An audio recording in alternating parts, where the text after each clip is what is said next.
IVM.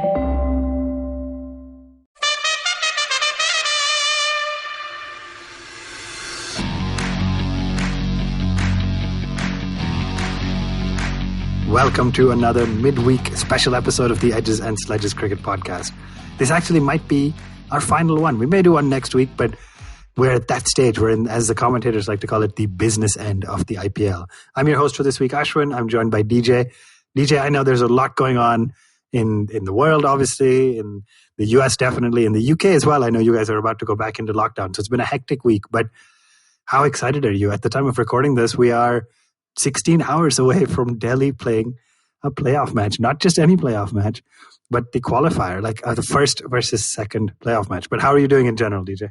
I'm doing great, man. It was a pretty stressful weekend while we thought about all the combinations and permutations and all of that stuff. And then obviously there's a lockdown news that's coming for London. So London goes back into lockdown tomorrow, Thursday onwards. But Thursday is also the day of the qualifier. So Delhi versus Mumbai. Looking forward to that. It's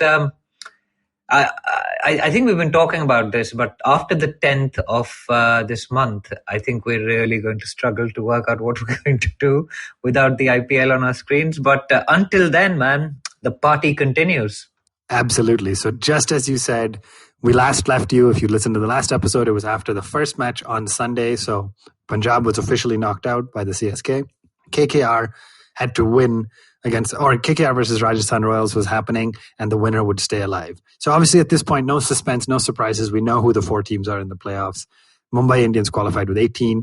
Delhi Capitals snuck through in second place with 16 points. Hyderabad and Bangalore ended on 14 points each, third and fourth respectively.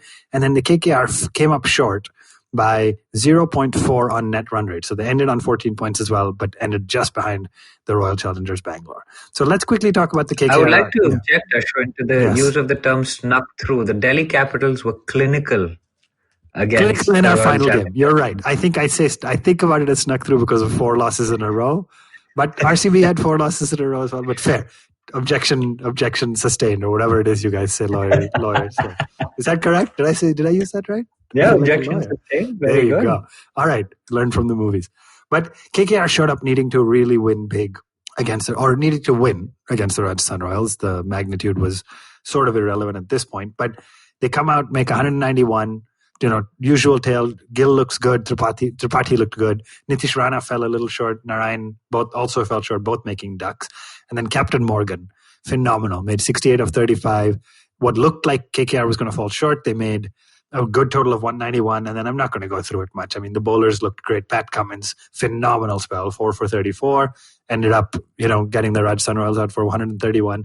And they fell 60 runs short. So, DJ, we'll do a postseason wrap, etc., I'm sure. But what's amazing is the Rajasthan Royals, before this game, were fighting for a playoff spot, potentially, to end at 14 points. They lost, and they ended up at 12 and dropped all the way to 8th, below the Chennai Super Kings. KKR, meanwhile, again, went into this game at 8th and jumped all the way to 4th, which eventually got pushed down. So last year, I remember a team went through on 12 points.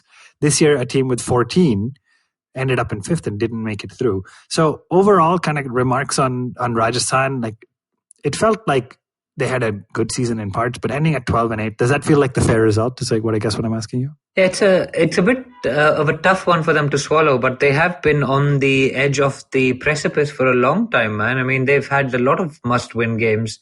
They have been winning them thanks to the brilliance of Ben Stokes, but once he went to that flying catch from DK, man, they crumbled to the brilliance of the $1.5 million man, right? Pat Cummins, good value for money. Eventually. But unfortunate for Rajasthan fans. I guess I look back at it as a season where they won games that they shouldn't have. And I mean, it's just a very close season. They won the Tewatia game, right? And they won another close chase with Riyan Parag taking them home. But didn't quite have that firepower. Their captain didn't do that well. Jofra was outstanding. Butler was moved up and down the order, so didn't have that much of an influence. But maybe, again, too much dependence on those marquee foreign players for them, and it's cost them again. Yeah, super interesting. So at this point, like I said, bottom 3 are basically determined. Punjab, CSK, and Rajasthan finishing in 6th, 7th, 8th. there are now 4 teams fighting for 3 spots. Delhi, Bangalore, KKR, and Hyderabad. We knew one of Delhi or Bangalore would make it through, right? So I'm obviously reliving all these permutations. A lot has changed. We all know the answers now. But Rajasthan fell short, as we said. KKR did the best they could at that position, right? A big win, left themselves potentially, by this point, they've done all their matches. They left themselves with a shot, but they relied on other results to go their way. So Delhi faces off against Bangalore. Delhi wins the toss. Shreyas Iyer wins the toss, chooses to chase. Interesting choice. DJ, let me start there, right? Do you put in a match like this where basically it's a must win? I mean, there is a scenario, again, which we lose and still do well. But for Delhi, they went in thinking they need to win. Is that just forget about the pitch, forget about everything? I want to know what I need to do and chasing is better? Or is it you never want to let Virat Kohli chase transparently? He's just too good in chases? Or is it about the dew and all the rest of the factors? I think a combination of all of those factors, of course. There's the Virat Kohli in a chase factor. There is the knowing how many overs or how many... what your target is, because I think Delhi needed to get within 17 of the RCB's target to actually qualify ahead of KKR at that stage. So it's knowing what the lower target is to qualify for the playoffs, if not win the game. It's neutralizing to some extent Virat Kohli. It's the due factor, because of course recent trend has shown that teams that are chasing are winning a lot more games than teams that are batting first. So all those three, plus, I mean, we saw the RCB meltdown as well as the Delhi meltdown over the weekend, right? So neither of those teams would have wanted to bat first. So I guess a combination of all of those factors. Yeah, if I'm doing my math right, 8 of the last 9 games that have been played at the time of recording this were won by the team chasing. So, and the one prior to that, also, I think before that, 3 of the next 4. So yeah, you're right, predominant swing from winning batting first to winning chasing. So, Delhi wins the toss. Let me talk quickly about team. And for listeners at this point, we're going to spend, unfortunately, majority of the show talking about the Delhi match, right? Let me talk about the teams really quickly. No Aaron Finch for RCB. They persisted with Josh Philippi. I think Shivam Dubey came back in, and then Shahbaz Ahmed came in as a spin option. So I think if I remember correctly, Bangalore made 3 changes. And then on the Delhi side, Ajinkya Rahane and Prithvi Shaw both played. Daniel Sams got a look in, so Shimron Hetmeyer was left out. They went with the bowling of Daniel Sams since they were able to strengthen the batting order. So DJ, let me ask you about both those. Were they the right selections, or in hindsight for either team, would they have made different choices? So I think RCB were looking at this track to take spin. So I think they went with Shahbaz Ahmed for that reason. I wasn't happy with the Daniel Sams selection. I mean, I know we've talked about this before, but I mean, we've got to have Sandeep Lamichhane play. I mean, what is he doing on the bench for a team like Delhi? We don't have a wrist spinner. We've not used him the entire tournament. I mean, I just don't understand it. I think he should just leave the Delhi Capitals in the off season and go elsewhere where he'll get a game and probably bowl the Delhi Capitals out for fun, because we can't play people like Rashid Khan, right? So I mean, Daniel Sams in the final analysis again went for 40 runs off his 4, and the RCB batsmen really looked to attack him because they were completely strangled by the brilliance of Rabada and Nortje again. So those guys were back in form. But again, not the right combination for me. And I'm still very worried about that for the playoff, because Sams for Hetmeyer, I'd rather have Lamichhane for Hetmeyer. Right. So I'm going to pause on that and come back to that as we preview the first qualifier match that Delhi's going to be in. But really interesting, right? A lot of us, and Varun has been saying this, so credit to him, but a lot of us have been saying this match is going to come down to AB de Villiers. Kohli is a phenomenal batsman. That has looked in good form. RCB has some good bowlers, but ultimately if AB woke up on the right side of the bed, then Delhi may have no chance. And, on the flip side, if AB had a bad day, that would open Delhi's door. So Delhi managed to restrict RCB to 152. DJ, I think you said it, right? Rabada and Nortje showed up today. And when they do, it's a very, very, very formidable bowling attack. 5 wickets between them for 63 in their 8 overs.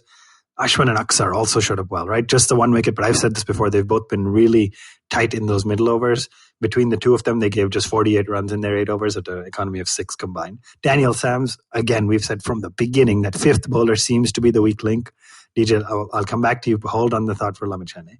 And then in the chase, right? Prithvi Shaw, being Prithvi Shaw, gets bowled. Fairness, Mohammad Siraj bowled a phenomenal delivery, but he gets bowled in the second over. And then you sitting there thinking, all right, a chase of 152, 153 at just over 7.5 runs and over, Shikhar Dhawan and Rahane. DJ, at that point, let's be honest, are you thinking, oh my goodness, we got 2 ODI players who are not good enough or not fast enough to hit this? Or are you thinking, I wanted experience. I wanted elder statesmen in the team. These are the 2 guys to do it, to bring us home. Because obviously we know they both got 50s and got us over the line now. So yeah, Ashwin, on that point, honestly, all I was thinking was 134, which was the target we needed to get to qualify in above KKR, right? So I wasn't thinking that we needed to chase 152. The pessimist in me went with the lower target, and 134 in 20 overs with the quick start that Shikhar and Prithvi gave us. I was okay with that, to be honest. And Rahane played an outstanding innings, man. I thought he batted out of his skin. He was a perfect player there. As you said, he's got the experience. He's done it for Rajasthan Royals previously. And he played probably his most defining innings yet in Delhi colours. So pretty pleased with that chase. And of course, there was the occasional wobble in there. But what would a Delhi game be without a little bit of a heart attack for its fans, right? Yeah, well said. And I think just a reminder for folks, and maybe for you as well, Rahane has 2 IPL centuries, right? So we often think of him as more of an ODI player and a little slow, but I mean, you don't make 2 IPL centuries without having some serious chops. So I think now he's just a purely test match player, right? He doesn't even make the ODI squad anymore, Rahane. Yeah, correct. But I mean, he definitely is number 5 in tests for India. But I think as you think about him in limited overs, people don't see him as the big hitter that others are in T20s, right? But anyway, so I just to summarize again, right? The equation was the winner goes through in top 2. The loser, Delhi needed to either get within 17 runs, as DJ just mentioned, or Bangalore needed to survive 17.3 overs. So if they got Delhi to bat more than 17.3 overs, then they would make it through in either 3rd or 4th spot. And of course, Delhi took 19 overs to chase it down. So at the end of the day, Delhi ended up top 2. RCB ended up guaranteeing a qualification. There were smiles all around.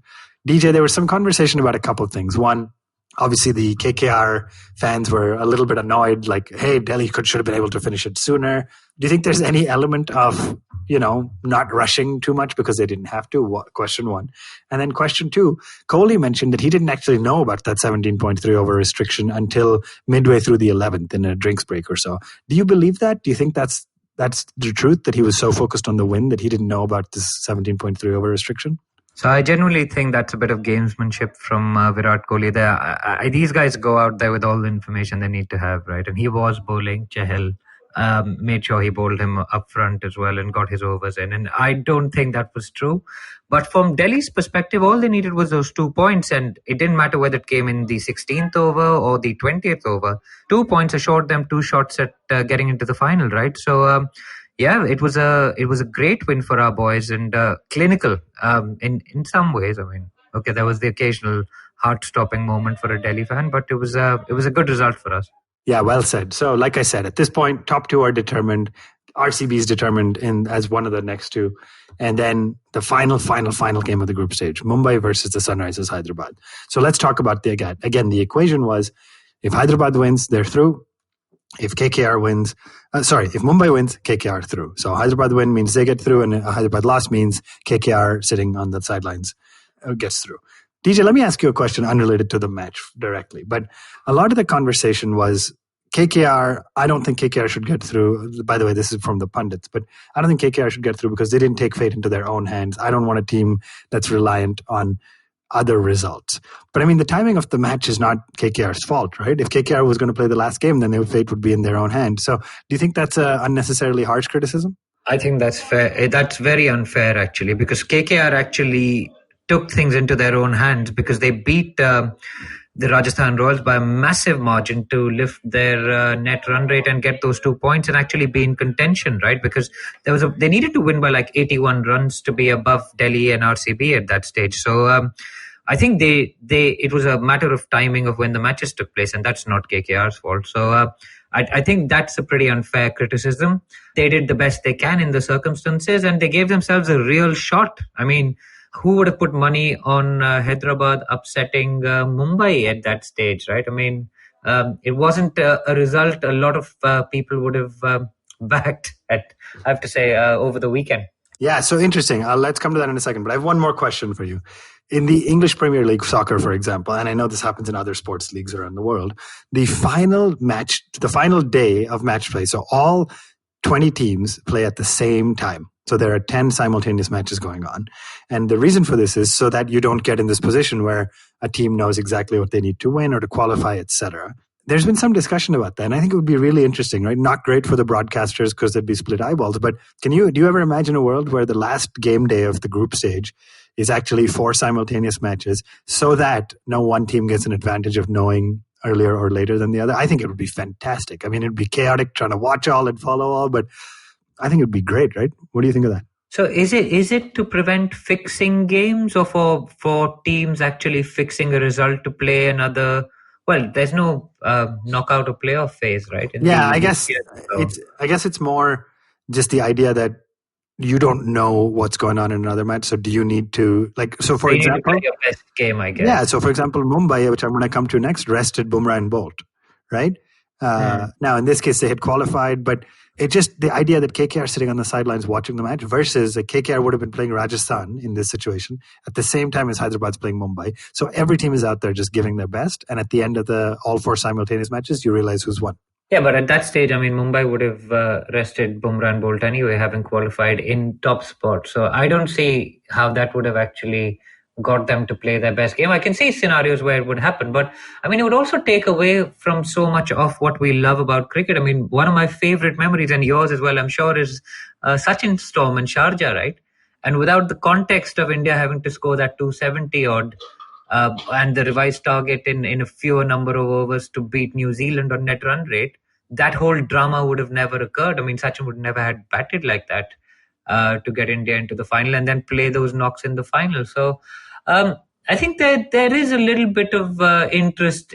There's value in keeping interest in games like this. I mean, it wasn't KKR's fault they didn't play the last game. That you can't possibly hold that against them.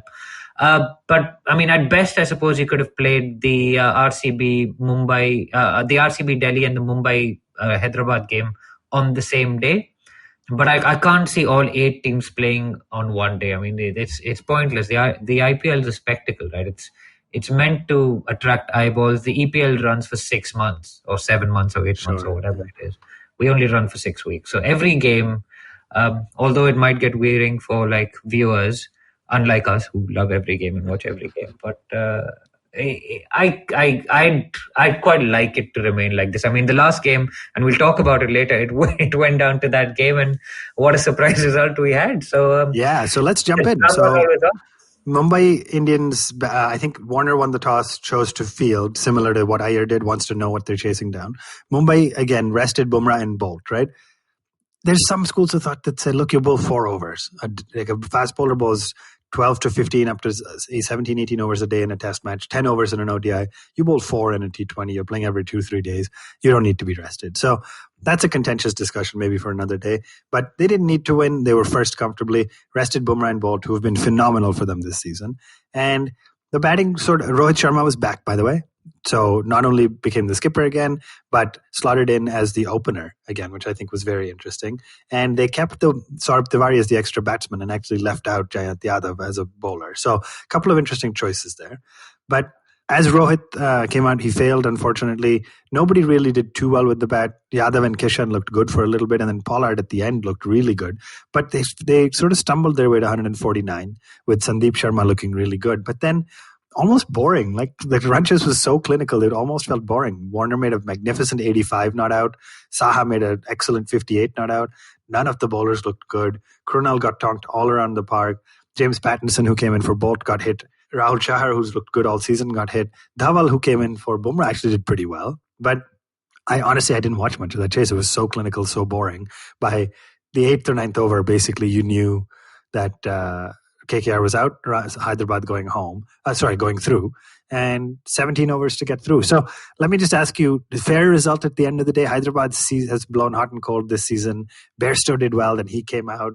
They finally found what seems to be a winning combination with Holder getting a few overs. Is Hyderabad over KKR the fair result for you for the playoffs? Oh, yeah, absolutely. Hyderabad's a form team, man. And remember the number of injuries these guys have had. They had Mitch Marsh go off in their first game. They lost their main fast bowler, Bhuvneshwar Kumar. He's gone as well. Bairstow, one of their big players, is out of form. Saha has come in and filled that spot beautifully. I mean, they're a dangerous side now again. I mean, Hyderabad are on the up and they have peaked at the absolute end of the tournament, which frankly is the right end to be peaking at, unlike the Delhi Capitals and the RCB. So, and remember, Delhi have lost to SRH, and remember, RCB have also recently lost to SRH as recently as last weekend. So, I think they have a real shot at even making the final. I hate to say it, man, and I personally am not the biggest fan of the Sunrisers Hyderabad. I find their style of play probably a little less attractive. But they've beaten RCB, who they play in the eliminator, and they've beaten Delhi, who they are likely to meet in qualifier too. But I'm sure we'll talk about the playoff preview and what we're going to predict and who's winning the final. Let's do that right now. So, as we said, top 4 teams decided. Incidentally, the 4 teams that played on Monday and Tuesday are all in through, right? Mumbai plays Delhi in qualifier 1. Winner straight to the final. Loser has one more shot. Hyderabad plays Bangalore in eliminator 1 or in the eliminator. The loser goes home. The winner plays the loser of the qualifier 1 in qualifier 2 on Sunday. And then the winner of the first qualifier, winner of the second qualifier are through. So it's a little complicated, but the idea being Hyderabad and Bangalore are facing a must-win game. Mumbai and Delhi, ideally you win and go straight through to the final. But if you lose, you still have one more shot to get to the final. Let me ask you, DJ, before we get to predictions to wrap up this week, let me ask you about team selection. So we talked about it across the board, right? Mumbai arguably looked the most settled, but again, Rohit came back in. Jayant Yadav, who'd played a game as a spinner, did okay actually. Got left out.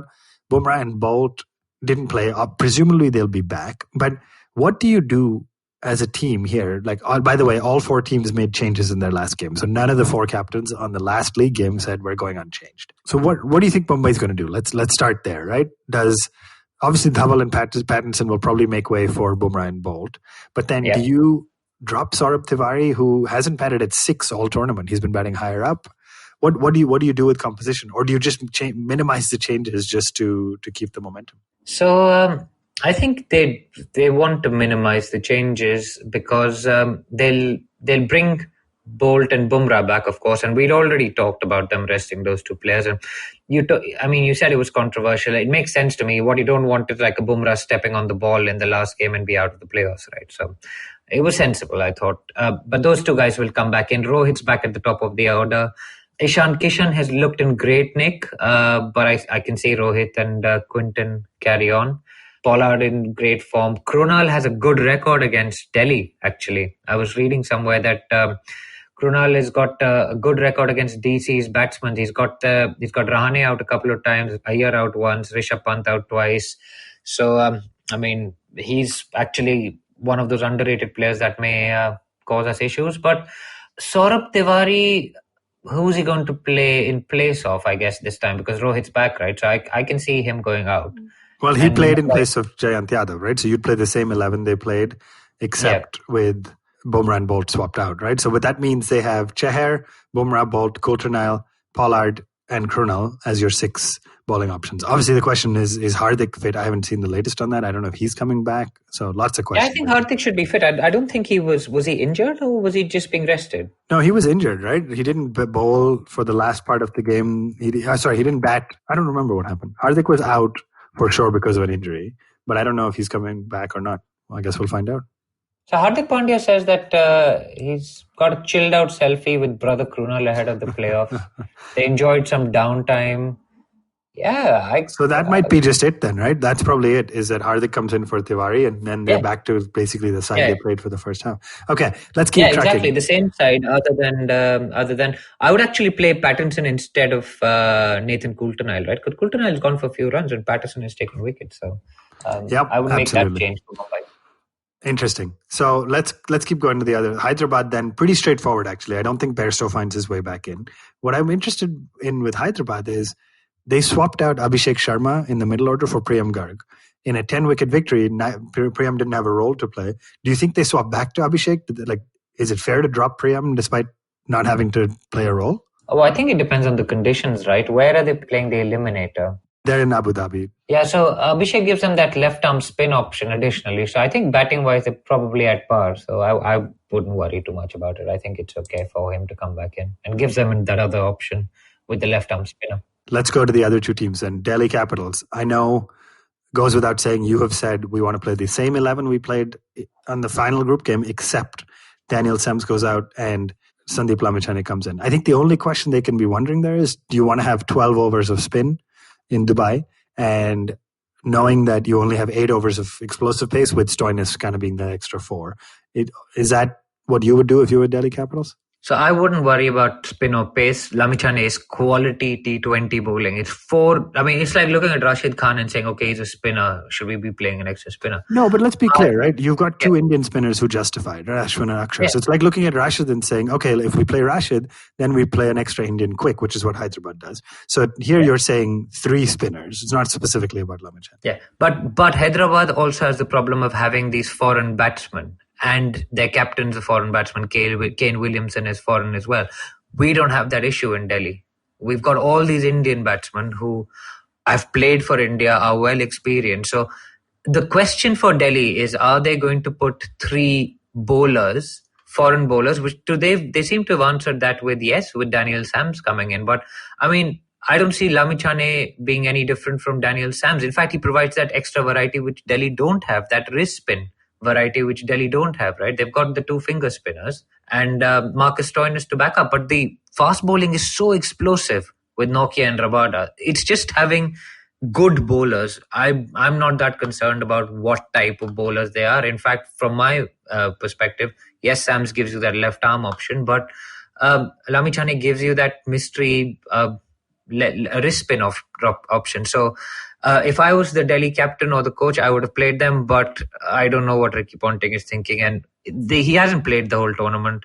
Realistically, I don't see him getting a shot here, and they may go for Sams, which is a safer option because I think he can contribute with the bat as well, right? So, and he's left-handed. So very interesting. That might be the thinking.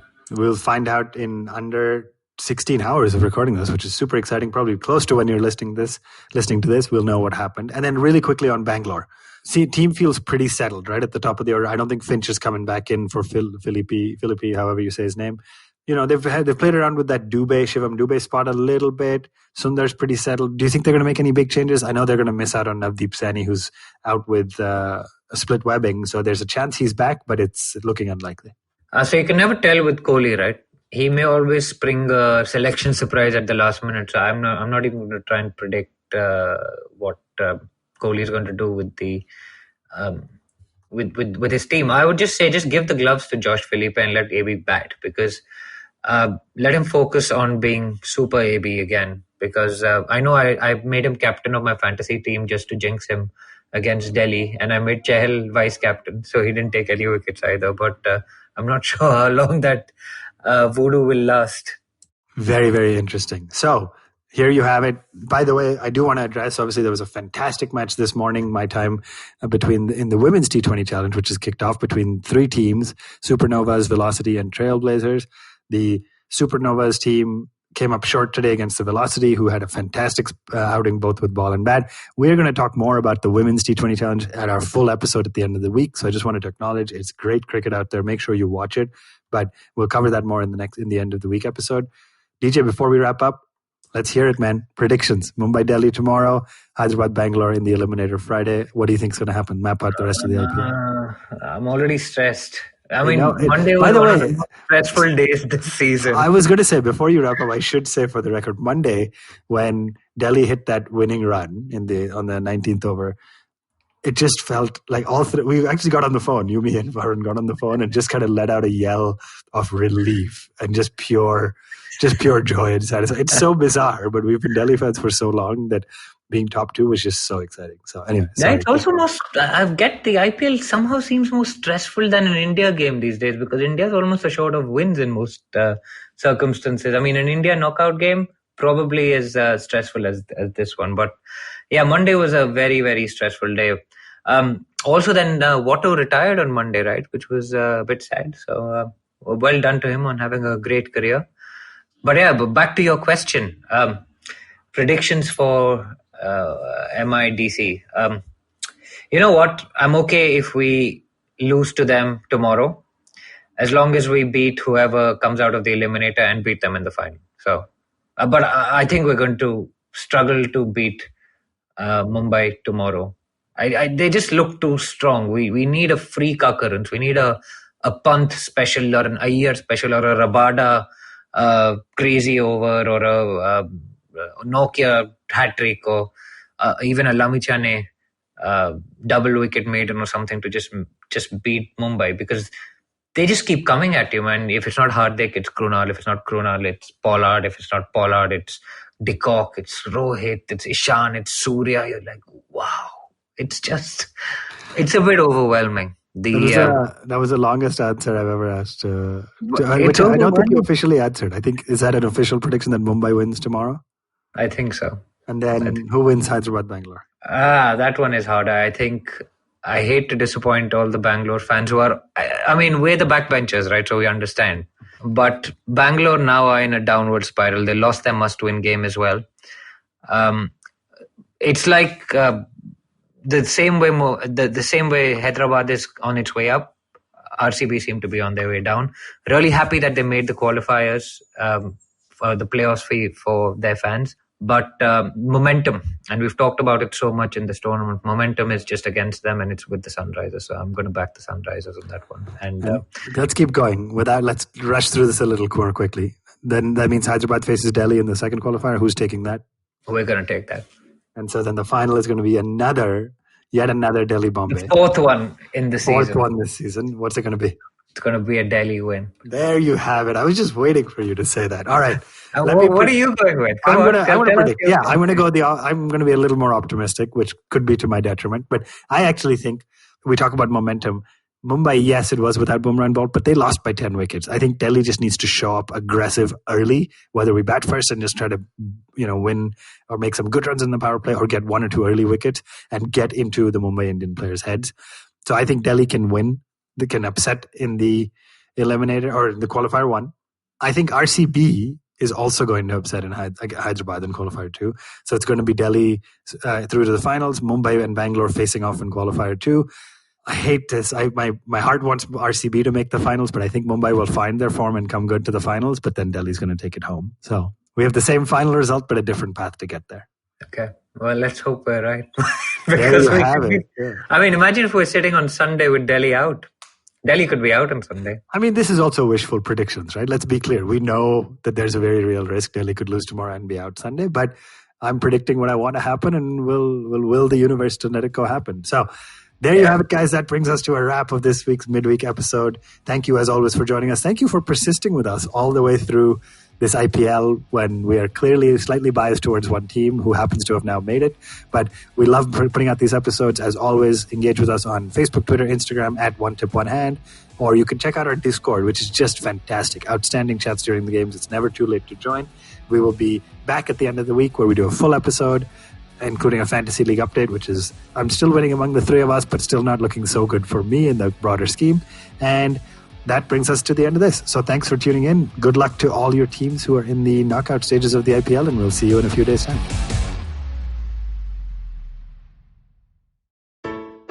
I hope you enjoyed that show. If you aren't following us on social media, please do. We're IVM Podcasts on Twitter, Facebook, and Instagram. I want to let you all know about 2 new shows that we've launched this week. The first one is Millennial Athlete, hosted by Tanvi and Shlok. Both of them are, they spent their life playing badminton, and they know a lot of athletes, and they want to talk about the particular challenges that athletes face. Really, really great conversations. Do definitely check that out. The other show that I wanted to mention to you that we launched this week is Naan Curry. Naan Curry is a show it's about food and the history of food and the economics around food and its consumption and all that kind of stuff. It's a really, really interesting conversation. It's hosted by Sadaf, Zenatha Chef and former MasterChef India finalist, and Archit, who is a researcher who writes on behavioral science and economics. Definitely worth checking out. Besides that, we had a great week as always, right? Great stuff on all the normal shows. Do check those out. But with that, hope to see you again next week.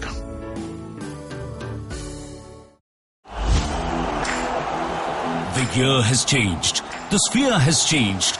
The faces have changed. The places have changed. The bowlers have changed. The goals have changed. Changed are the scores. Changed are the cheering roars.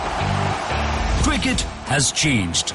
But things that can never change is passion for cricket and the comfort to watch it at your home, built with SRG's strong and trusted plywood, block board and flush door.